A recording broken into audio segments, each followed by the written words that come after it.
ভারতের আমাদের ব্যাপারে ভারতের যে ভূমিকা, সে ভূমিকা হচ্ছে ওরা আমাদেরকে মেরে ফেলতে চায়, ওরা আমাদেরকে পানিতে মারবে, ওরা আমাদেরকে ভাতে মারবে, ওরা আমাদেরকে শেষ করে দেবে, স্বাধীনতাকে বিপন্ন করে দেবে। এজন্য আজ এই বিশাল জনসমুদ্রের কাছে প্রশ্ন করি, যদি প্রয়োজন হয় আমাদের চির দুশ্মন ভারতের বিরুদ্ধে যদি লড়াইয়ের প্রয়োজন হয়, তোমরা সবাই প্রস্তুত থাকবে। আপনারা মনে রাখবেন, ভারত তার অপসংস্কৃতি আমাদের মধ্যে ঢুকাচ্ছে। বাংলাদেশের মধ্যে মঙ্গল প্রদীপ দিয়ে অনুষ্ঠান শুরু হয়ে গিয়েছে, মঙ্গল প্রদীপ দিয়ে অনুষ্ঠান শুরু করা হচ্ছে।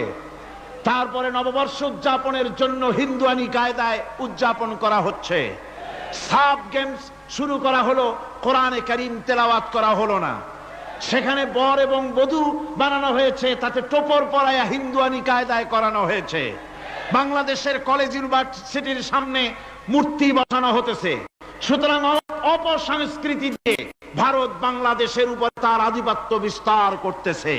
এ ব্যাপারে মুসলমানদের ঐক্য চাই।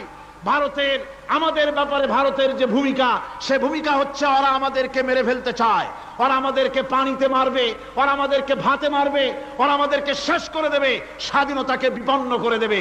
এজন্য আজ এই বিশাল জনসমুদ্রের কাছে প্রশ্ন করি, যদি প্রয়োজন হয় আমাদের চির দুশ্মন ভারতের বিরুদ্ধে যদি লড়াইয়ের প্রয়োজন হয়, তোমরা সবাই প্রস্তুত থাকবে।